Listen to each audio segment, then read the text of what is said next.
지금 재판을 하고 있는 어떤 판사가 룸살롱에서 접대를 받았다라고 하는 매우 구체적인 제보를 받았습니다. 룸살롱 구체적으로 특정했고 그 룸살롱에서 1인당 100에서 200만 원 정도의 비용이 나오는 룸살롱에서 여러 차례 술을 마셨고 단 한 번도 그 판사가 돈을 낸 적이 없다, 접대를 받았다라고 구체적인 제보를 받았습니다.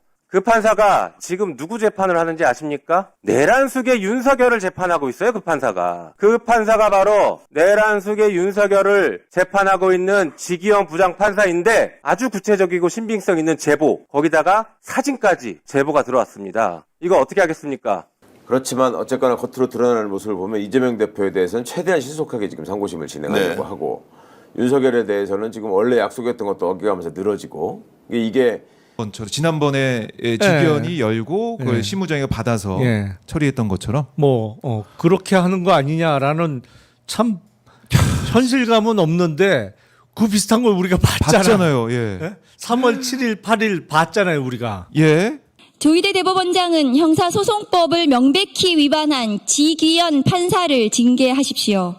서울중앙지방법원 형사합의 25부 재판장 지기현 판사의 황제 특혜 구속계산법으로 윤석열이 탈옥한 지 49일이 지났습니다. 사형과 무기형밖에 없는 내란 수계를 풀어줌으로써 대한민국의 사법 시스템이 무너졌습니다. 조희대 대법원장은 형사소송법을 명백하게 위반한 지기현 판사를 징계해야 합니다. 아울러 위법한 구속 취소 결정을 내린 판사들을 반드시 탄핵해야 합니다. 선출되지도 견제받지도 않는 무소불위 권력의 사법 폭거에 국법 질서가 흔들리고 있습니다. 안타깝지만 우리 형사사법 시스템은 아직도 내란이 진행 중입니다. 오늘 저희는 법과 원칙을 석방과 특혜로 뒷거래한 판사 지기현을 국민과 함께 탄핵하기 위하여 이 자리에 섰습니다. 사법부의 독립과 내란 종식을 위한 길에 앞으로 시민사회와 끝까지 연대해 나가겠습니다. 고맙습니다. 자, 여러 가지 얘기가 있는데 지금 우리가 좀 놓치고 있는 거 먼저 좀 지적하겠습니다. 지기현 부장판사와 관련된 이야기입니다. 네. 자, 지금 갑자기 2차 공판은 4월 21일 날 있었는데 3차 공판이 5월 12일로 그러니까요. 자, 2주에 3번 하겠다는 재판이 확 미뤄져 버렸습니다. 이거 뭐냐라는 분들이 있는데 지금 대답을 잘 못 해주고 있는데 좀 분석 좀 해주시죠. 분명히 그 준비기를 진행하는 데 있어서 그 2주에 3번 하겠다, 중요할 때에는 일주일에 2번도 할 수 있다, 이런 식의 얘기를 했어요. 저도 당연히 그렇게 재판을 진행할 거라고 생각하고 다음 재판 얘기가 왜 안 나오지 하고 확인을 해보니까 5월달로 잡은 거예요, 날짜를. 근데 이게 이제 대비되는 지점이 조희대 대법원장이 지금 이재명 대표 사건과 관련해서 신속하게 지금 심리를 진행하려고 시도했던 모습이 있잖아요. 거기도 지금 2번 기일 잡아갖고 하고 전원합의체 그 논의를 그 뒤로 지금 날짜를 못 잡고 있죠. 그렇지만 어쨌거나 겉으로 드러나는 모습을 보면 이재명 대표에 대해서는 최대한 신속하게 지금 상고심을 진행하려고 하고 윤석열에 대해서는 지금 원래 약속했던 것도 어겨가면서 늘어지고 이게 그렇게 바람직해 보이지 않습니다. 그러니까 이제 불구속 상태이기 때문에 구속 기간에 쫓기지 않으니까 그냥 이렇게 해도 되지 않느냐라는 점을 하나 생각했을 수 있고, 또 하나는 이렇게 해서 재판 늘어지게 하면 결국 내가 결론 안 내리고 중간에 빠져나갈 수 있으니까 이렇게 해서 결론을 내가지고 또 욕먹는 일을 피해보자.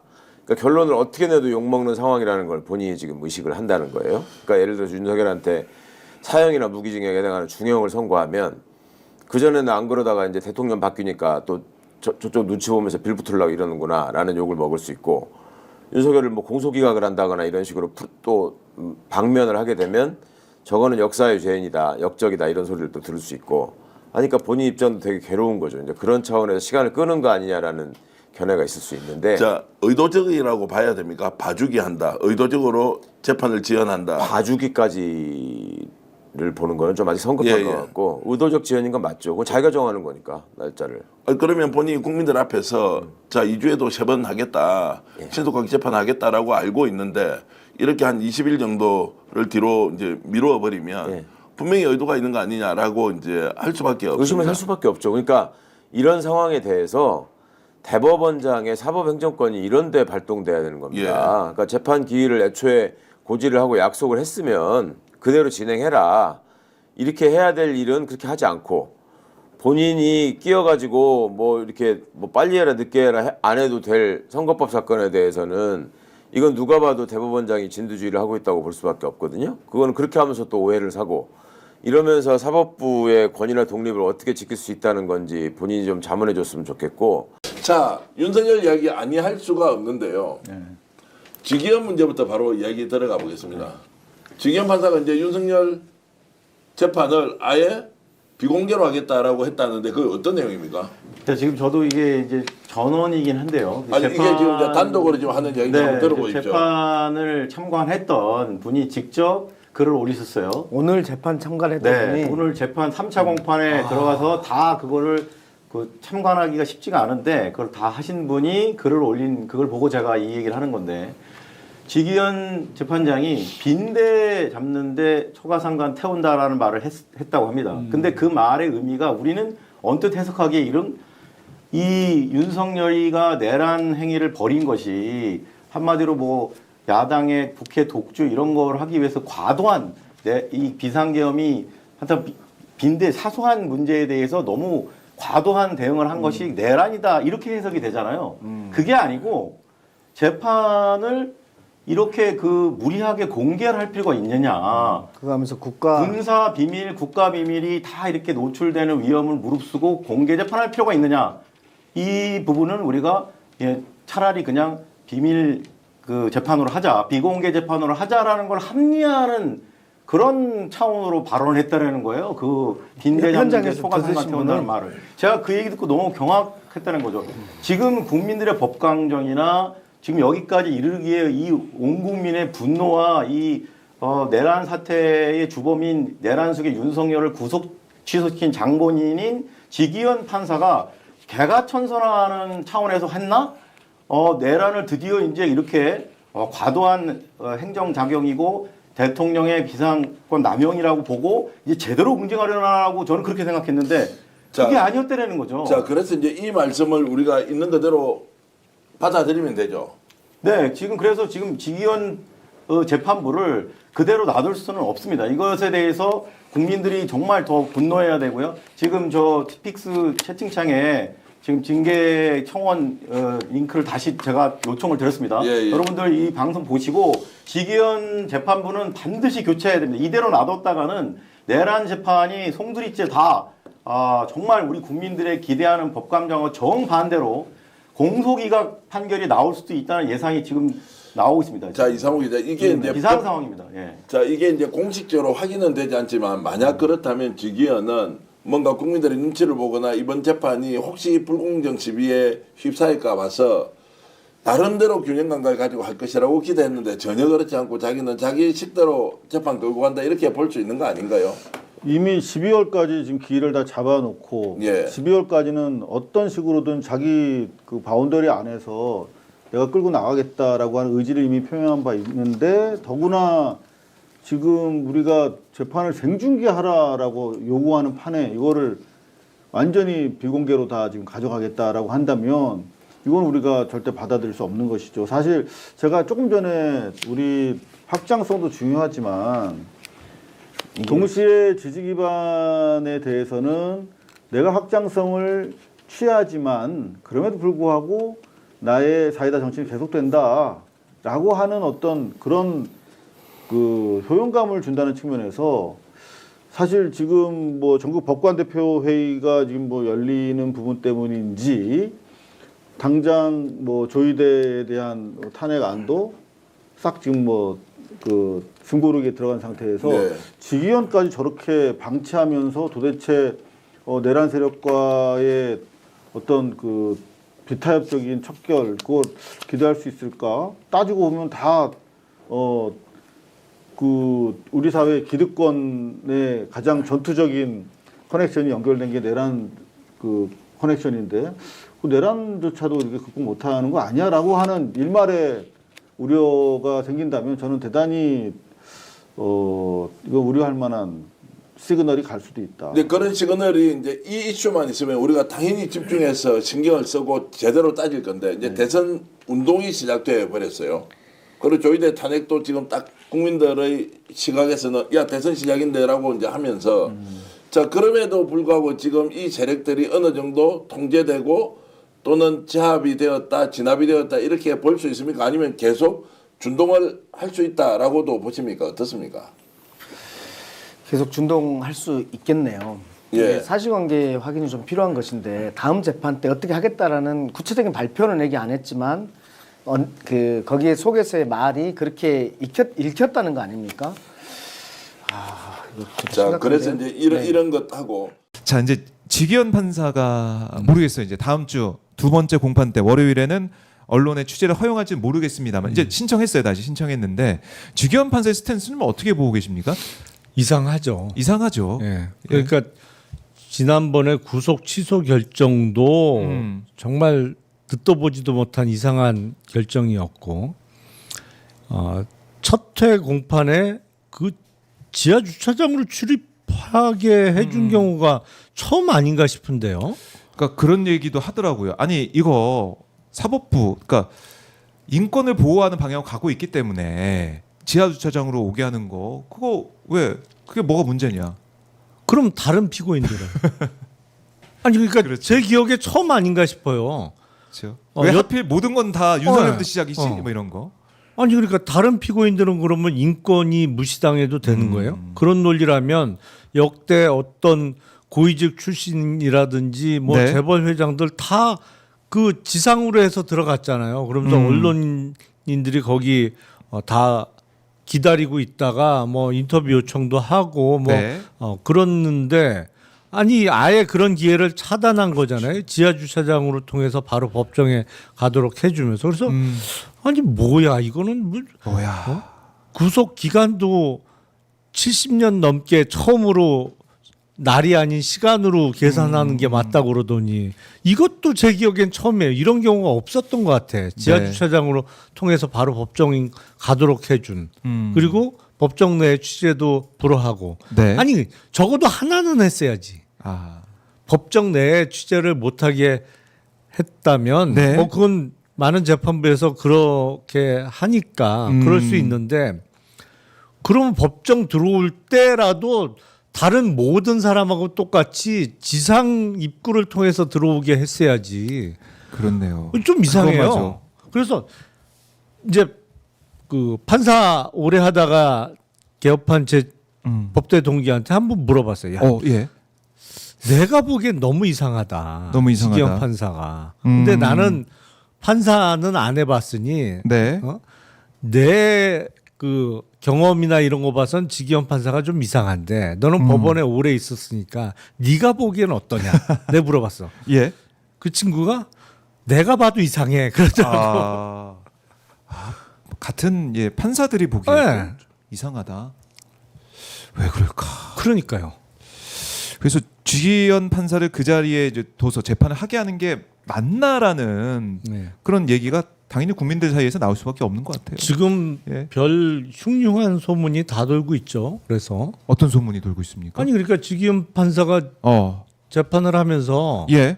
이게 유무죄 판단해서 무죄 쓰기는 어려울 거고 공수처의 수사권이나 구속 기간의 도가 같은 거를 꼬투리 삼아서 공소기각 결정을 하고 검찰은 항소 안 한다.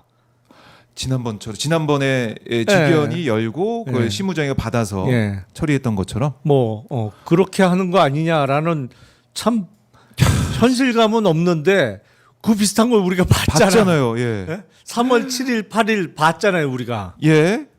근데 그 이후에 지금 본격적인 공판이 시작됐는데도 계속 이상하단 말이에요, 이게.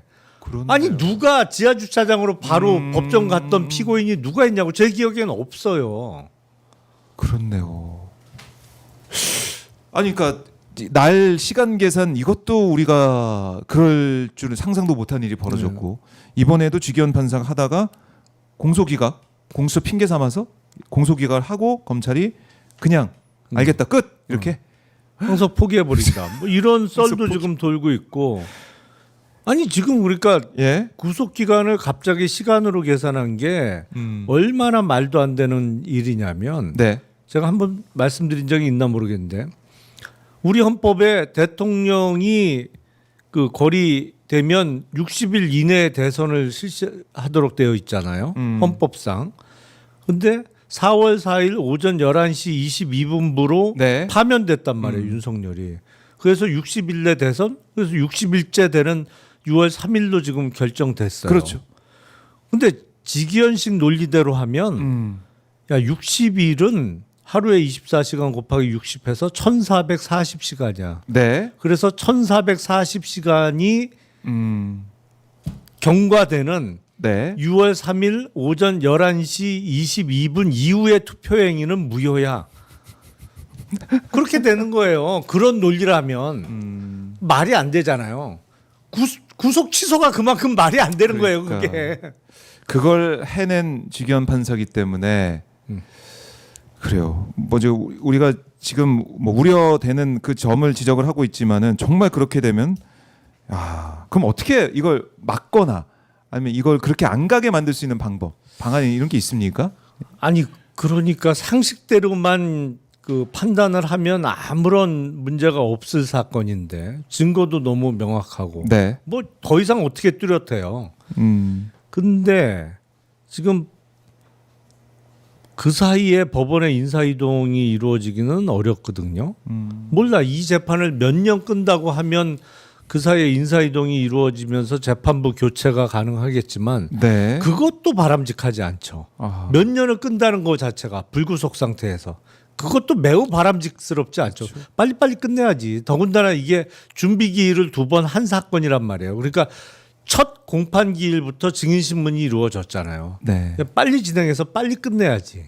근데 공판이 이제 일주일에 한 번밖에 안 되는 것도 이것도 너무 늦다라는 얘기도 있고요. 적어도 일주일에 2-3번은 해야죠. 사실은. 일주일에 한 번씩. 네. 일주일에 한 번 하면 관련 증인들 다 신문 끝나려면 얼마가 더 걸리겠어요, 이게. 중간에 또 노는 날 끼어 있거나 여름 휴가 때 또 뺄 거고. 그렇죠. 근데 이런 식으로 재판 운영하는 건 잘 이해가 안 돼요. 그러니까 그렇다고 지금 법원 인사처리 아닌데 인위적으로 재판부를 교체한다? 네. 그것도 또 필요 없는 오해나 뭐 이런 거를 살 수가 있어서 참 법원에서 이런 식으로 나오면 해결하기 어려워요. 해결하기 어렵다. 윤명 전원이 불출석 사유서를 제출했습니다. 결론적으로 정당한 불출석 사유서가 아닙니다. 조희대 대법원장의 불출석 사유서를 한번 읽어보겠습니다.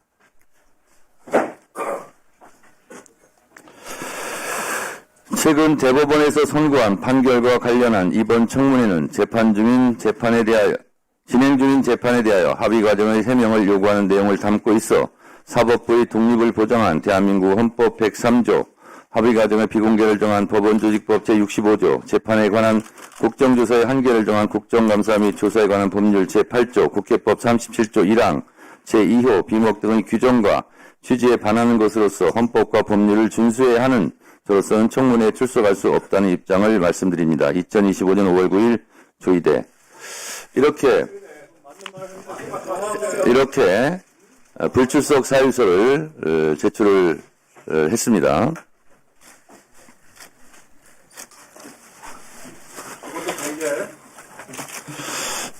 헌법과 법률을 들먹이며 청문회 불출석을 말하는 것 자체가 헌법과 법률 위반입니다. 비겁합니다. 법원에서 늘 말하듯이 떳떳하다면 국회 청문회장에 나와서 진실을 밝히면 됩니다. 대법원장 자신은 정당한 국회 출석에 응하지 않으면서 국민들께는 어떻게 준법을 외치며 법원 출석을 명할 수 있겠습니까? 대법원장 스스로 국회를 존중하지 않으면서 어떻게 법원을 존중하라 말할 수 있겠습니까? 너무 궁색하지 않습니까?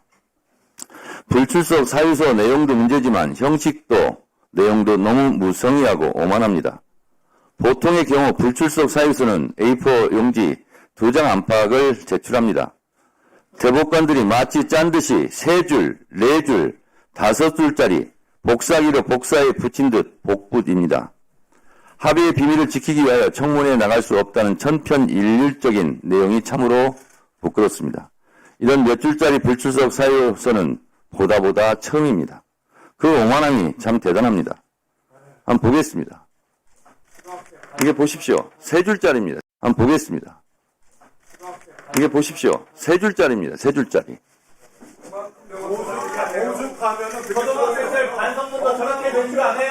세 줄짜리, 4줄짜리. 그리고 잠깐 조용히 하세요. 세 줄로 쓰기에 민망했던지 폰트를 늘리고 자간을 늘려서 억지로 5줄짜리로 만든 대법관도 있습니다. 너무나 명료하기 때문에 간단하게 국회가 하는 행태가 말이 안 되는 같아 많이 그러시는 거 아닙니까? 이게 위원장님 전 국민 앞에 대법관들이 그 정도 수준밖에 안 된다고 공개해 주시죠. 그에 비해서 6필로 본인의 입장을 소신을 밝힌 대법관도 이렇게 있었습니다. 저는 6필로 이렇게 쓴 불출석 사유서도 또한 처음 봅니다.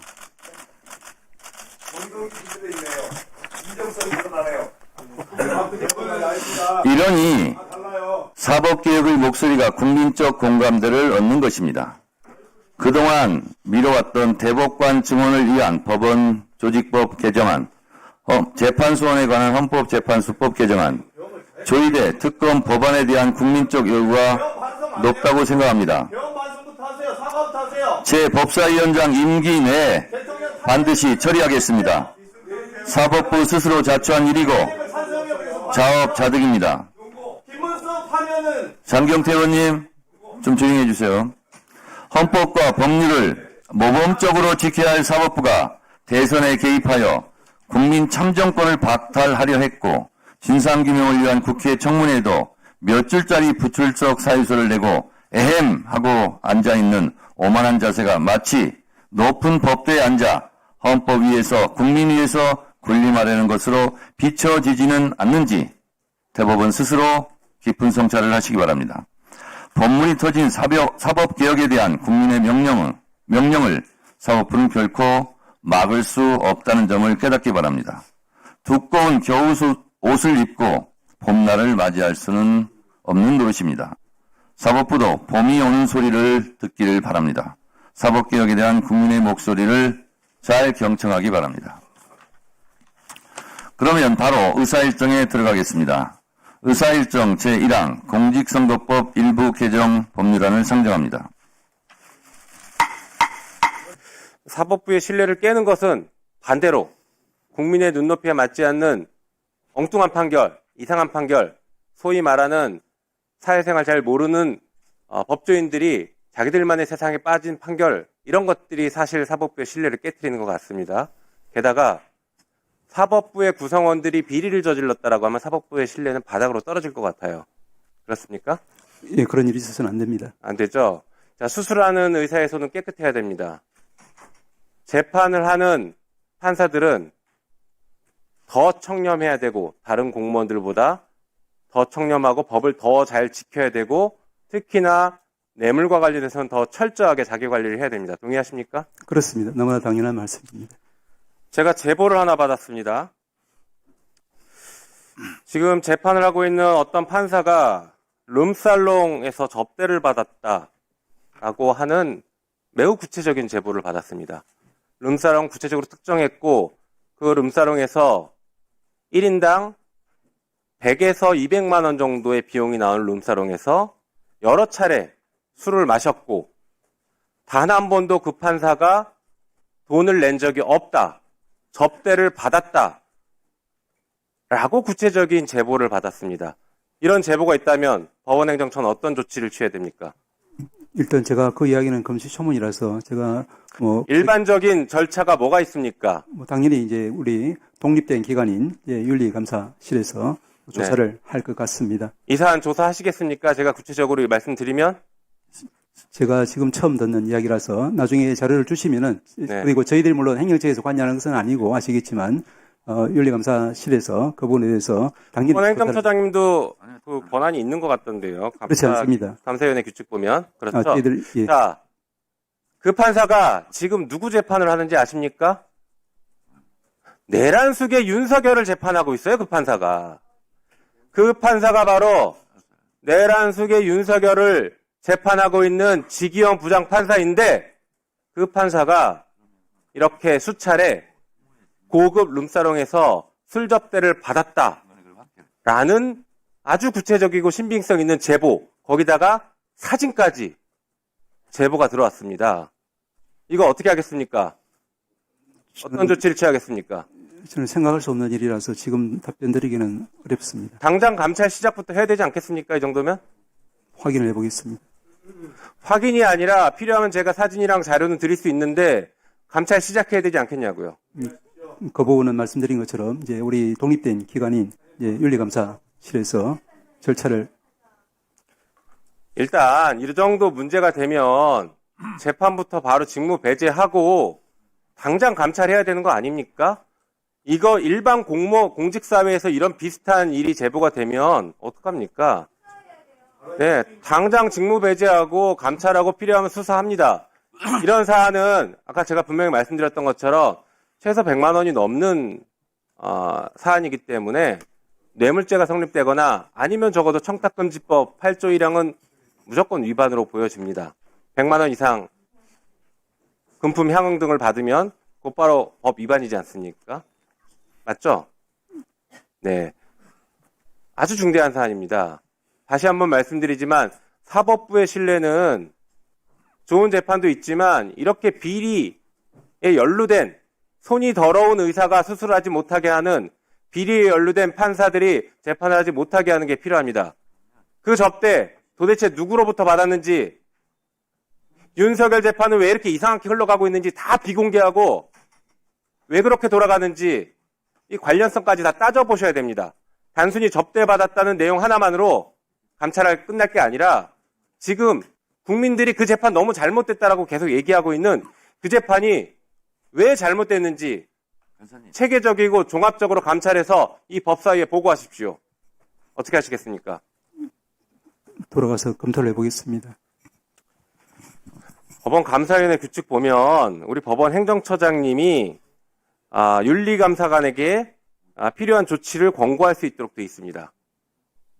2조 1항에 이렇게 있습니다. 이렇게 하시겠습니까? 돌아가서 사안을 좀 확인해보고 검토를 해보겠습니다. 법사위에 보고하십시오. 답변하십시오. 예, 검토를 해보고 말씀을 드리겠습니다.